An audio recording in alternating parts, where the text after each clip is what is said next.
النهاردة هنعمل مع بعض احلى واجمل وصفة لتتبيلة الفراخ المشوية، رهيبة بجد وخطيرة. هتعجبكم قوي قوي لو جربتوها.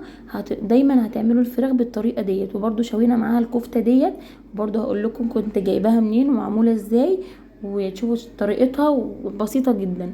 بس قبل ما نبدأ وصفتنا، لو انتوا اول مرة تشوفوني، انا اسمي هاجر، وما تنسوش لايك للفيديو واشتراك للقناة.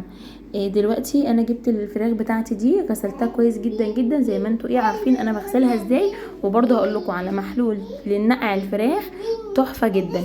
هنا بقى عندي التوابل بتاعت الفراخ: معلقه جنزبيل، معلقه قرفه، فلفل اسود، 7 بهارات، معلقه ملح.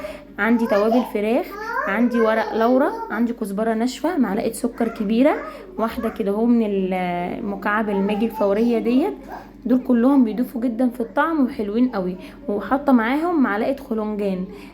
لو انتوا مش متوفر عندكم الخلنجان خلاص ما تجيبوش، بس هو على فكره يعني بيتجاب بطريقه يعني بسعر بسيط جدا. وعندي هنا بقى حبايتين كده هم من الطماطم، قطعتهم 4، وحبايتين من البصل والليمونتين، وعندي كوبايه الا ربع كده هم من الخل. تمام. وهحط معلقه كده كبيره من دبس الرمان اللي احنا كنا عاملينه مع بعض، ومعلقه كبيره من الصويا صوص. لو في حاجه فيهم مش متوفره عندك خلاص، بس هما بيبقوا حلوين جدا بصراحه في الشوي. وبرده البهارات بتاعه الفراخ هكتبها لكم في صندوق الوصف عشان تبقى قدامكم، وتقدروا ان انتوا مثلا تاخدوها سكرين وتعملوها على طول. اوكي. هنزل بقى كل البهارات مع الحاجات ديت، مش هضيف لها اي حاجه تاني ولا ميه ولا اي حاجه نهائي خالص. هكتفي بالخل والليمون وميه الطماطم وميه البصل، دول هيظبطوا لي الدنيا جدا، وهيخلوا لي القوام بتاع التتبيله بتاعتي مظبوط قوي وحلو. هضربهم كده كويس قوي في الخلاط، ولا بقى هنبشر ولا اي حاجه، بس المهم ان احنا ننعمهم جامد جدا جدا عشان لما احنا نتبل بهم الفراخ ونيجي نشويها ما تتحرقش معانا على طول. يعني بتحرقش معانا، لان البصل لما بيكون مبشور وبتيجي تشوي او تحمري حتى الفراخ في طاسه او كده، بتبص تلاقيه اتعمل معاكي. هنا بقى الفراخ هحطها كده اهو في الصوص اللي احنا عاملينه ده، في الخلطه دي، عشان نغرقه كله. لازم نكون مفتحين برضو يا جماعه الفراخ تفتيحه كويسه جدا لحد العظم، يعني ندخل السكينه كده اهو تلمس العظم من جوه، عشان التتبيله توصل لها وتشرب من طعمها، وفي نفس الوقت ميبقاش فيها دم.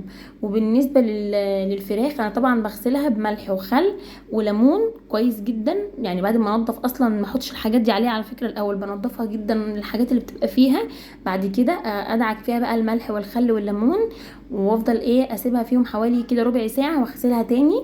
بعد كده بنقعها بقى في معلقه سكر، وحدتين من القرنفل، وحدتين من الحبهان، معلقه من الملح، ومعلقتين من الخل. تمام. في شويه ميه كده على حسب بقى الفراخ اللي انت جايباها. المهم ان المحلول ده يكون مغطي الفراخ، وهدوبهم شويه كده في الميه، وهسيبها حوالي ساعه. عايزه اقول لكم القرنفل يا جماعه بيقضي جدا على الزفاره، ما بيخليش فيها اي ريحه نهائي نهائي. وبالنسبه للحبهان نفس الكلام، بس بصراحه القرنفل اشد شويه. تمام.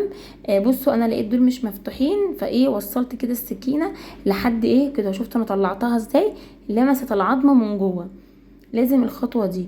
برضو هنكمل حكايه المحلول ده لما تسيبيها بقى فيها ساعتين، تشطفيها بقى كويس، بعد كده تسيبيها بقى تتصفى خالص، وتشتغلي فيها بقى. عايزه تشيليها، عايزه تتبليها، عايزه تطبخيها، براحتك. بس انتوا جربوا وشوفوا طعمها يبقى عامل ازاي. في ناس بتغسلها بالطحينه، وده على فكره ناس كتير بتشكر في الموضوع ده، بس انا بصراحه ما جربتش يعني الخطوه دي. انا بقول لكم على اللي انا اعمله وشايفه ان هو كويس معايا. تمام. انتوا عايزين تجربوا حاجه تانية خلاص اوكي. كده خلاص انا تتبلت الفراخ بتاعتي. انا هسيبها تتبل يوم كامل. يعني انا بصراحة كنت لسه هشويها تاني يوم، فتبلتها قعدت في التتبيلة بالظبط انا حسبت لها 24 ساعة. تمام. بعد كده بقى طلعتها، وهنا بقى ابتدينا ان احنا نشويها بالشكل اللي انتوا شايفينه دوت. بس بصراحة عشان انا اللي كنت بشوي، ده كان جوزي هو يعني اللي شواها، وكان شواها جميلة جدا يعني بصراحة، تسلم ايده. وهنا بقى كانت نهاية الفيديو، وكانت ده شكلها النهائي لما عملناها. بصوا الكفتة دي برضو هو اللي شواها، بس الكفتة دي بصراحة احنا جايبينها جاهزة. انا ضفت لها بس فلفل اسود وملح يعني زياده للطعم. وكنا مقدمين بقى سلطه الطحينه والكول سلو، وكان عندي الورق العنب ده عاملاه في حله فسويته، كان متوفر يعني ساعتها. ان شاء الله الوصفه تكون عجبتكم وتكون سهله وسريعه، واتمنى ان انتوا تجربوها، ومستنيه تعليقاتكم. اشوفك بقى في فيديو جديد.